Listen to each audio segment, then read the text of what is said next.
Assalamualaikum warahmatullahi wabarakatuh. Bersama saya lagi MTZ Muhammad Taufik Zulkifli dalam podcasti. Ya, kita podcast untuk mengadvokasi hal-hal yang terjadi di masyarakat. Ya, tapi hari ini saya sendirian lagi dan ingin belajar. Sebenarnya saya ingin belajar ya tentang bagaimana sih demokrasi di Indonesia. Ya, sebentar saja ya.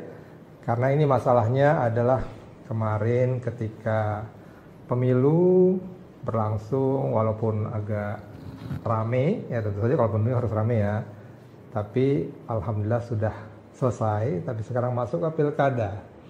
Nah, ketika pemilu itu warga, rakyat menyambutnya dengan gembira, artinya partisipasinya itu tinggi, tapi kemudian ketika pilkada ini kelihatannya banyak yang merasa kecewa ya, atas pilihan-pilihan dari paslon-paslon yang ada di semua daerah ya, sehingga kemudian ada marak golput lah kira-kira gitu. Nah, artinya gini, sebenarnya siapa lebih kuat, rakyat atau partai politik dalam hal pemilihan calon-calon pemimpin ya. Nah, saya mau belajar juga nih. Saya belajar dari teman saya juga. Beliau memberikan satu gambaran tentang Indonesia seperti apa sih negara demokrasinya ya. Tolong coba di ini kan ya, negara demokrasi.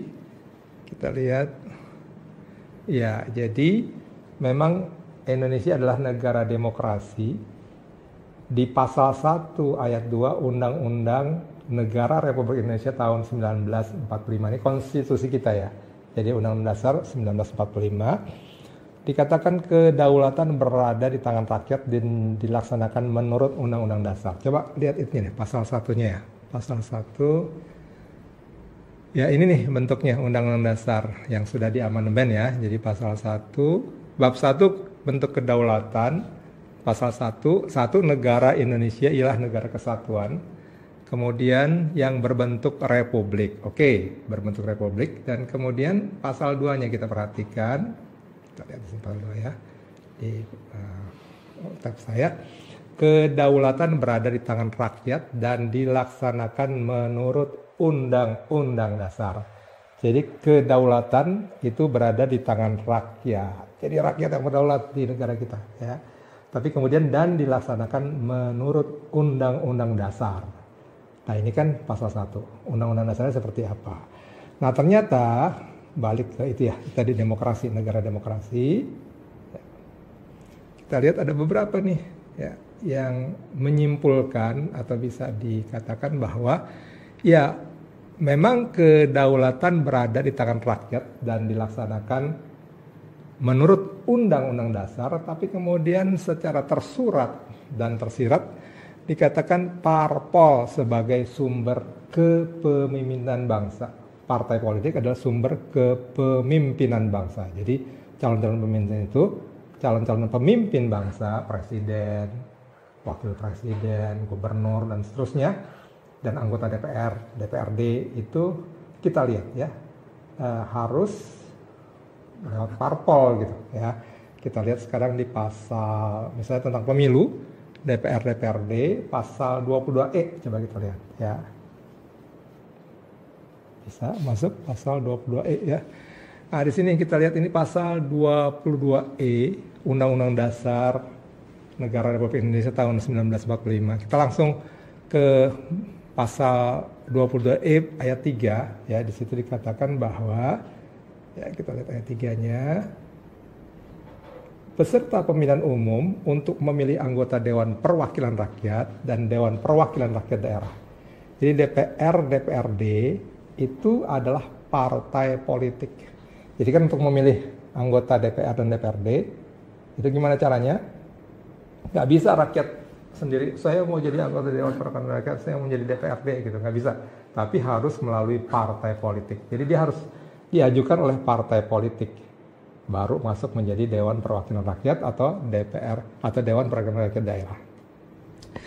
Memang ada nanti yang bisa sendiri perseorangan ya, yaitu masuknya bukan ke DPR atau DPRD tapi ke DPD, Dewan Perwakilan Daerah nomor 4 ya, ayat 4. Peserta pemilihan umum adalah untuk peserta pemilihan umum untuk memilih anggota Dewan Perwakilan Daerah adalah perseorangan. Nah, ini baru bisa orang perseorangan. Ya, kemarin yang paling menonjol adalah Bang Komeng ya, masuk menjadi DPD Jawa Barat. Kita lihat jadi partai politik itu menentukan siapa yang bisa masuk DPR atau DPRD. Ya, balik lagi ya ke berikutnya, apalagi yang dimiliki oleh parpol di undang-undang dasar kita ya. Berikutnya presiden. Presiden itu boleh nggak orang Indonesia nggak masuk parpol atau nggak dicalon ke parpol, terus kemudian dia mau jadi presiden. Kita lihat di undang-undang dasar kita ya, yang pasal 6A ayat 2, coba lihat lagi ya. Di sini dikatakan pasal 6A yang nomor satunya presiden dan wakil presiden dipilih dalam satu pasangan secara langsung oleh rakyat. Nah, gitu ya. Pemilihannya memang nanti yang memilih rakyat, memilih presiden, wakil presiden, mana paslonnya.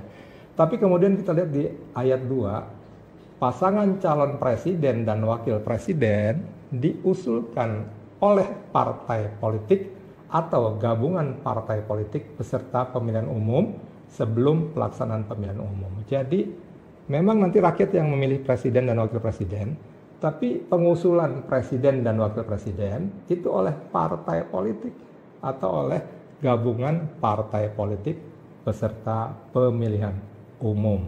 Ya, jadi ya mau tidak mau, kalau misalnya seorang mau menjadi presiden di Indonesia atau wakil presiden, dia harus berpasangan pertama ya, dan kedua dia harus diusulkan dari partai politik. Kalau partai politik tidak berkenan, maka dia tidak bisa diambil sebagai calon presiden atau wakil presiden. Ya. Nah, gimana kalau pemimpin daerah? Pemimpin daerah ya, kita lihat, coba lihat pemimpin daerah pilkada ya di pasal 18 ayat 4. Coba lihat pasal 18. Nah, di pasal 18 ini tentang pemerintahan daerah. Yang ketiga itu ya, ayat 3, pemerintah daerah provinsi, daerah kabupaten dan kota memiliki Dewan Perwakilan Rakyat Daerah yang anggota-anggotanya dipilih melalui pemilihan umum. Kemudian yang keempat, gubernur, bupati dan wali kota masing-masing sebagai kepala daerah provinsi, kabupaten dan kota dipilih secara demokratis. Nanti demokratisnya ternyata adalah juga merupakan hasil dari pemilihan umum yang mana kemudian calon-calonnya itu diambil atau diusulkan oleh partai politik, walaupun ada bisa perseorangan ya, itu ada di SK KPU ya, perseorangan bisa, tapi kemudian ada persyaratan, dia harus mengumpulkan KTP sekian juta ya, atau sekian banyak ya. Nah, biasanya dan pada umumnya orang-orang yang independen seperti itu susah untuk bisa menjadi atau untuk menang gitu ya, karena dia tidak punya jaringan ya, tidak punya jaringan politik ya di tempat dia berada. Nah, jadi di sini kita lihat bahwa memang partai politik sangat perkasa di Indonesia sebagai pembentuk atau pengaju calon-calon pimpinan kepemimpinan bangsa ya, balik lagi ke negara demokrasi. Di sini dituliskan bahwa partai politik sebagai sumber kepemimpinan bangsa. Sehingga memang kita inginkan supaya di partai politik itu terjadi pembinaan, terjadi pengkaderan untuk bisa membuat supaya ada calon yang benar-benar bagus, benar-benar mumpuni, benar-benar bisa menjadi leader, bisa menjadi ya presiden atau kemudian kepala daerah, gubernur atau bupati atau wali kota yang memang benar-benar berdasarkan pada rakyat. Nah, kemarin masalahnya katanya kok parpol menunjuk atau memilih calon gubernur atau calon presiden dan wakilnya yang tidak sesuai dengan keinginan rakyat gitu ya. Jadi dikatakan rakyat maunya Bapak A, tapi kenapa parpol nggak mengambil Bapak A sebagai calon gubernur atau calon presiden?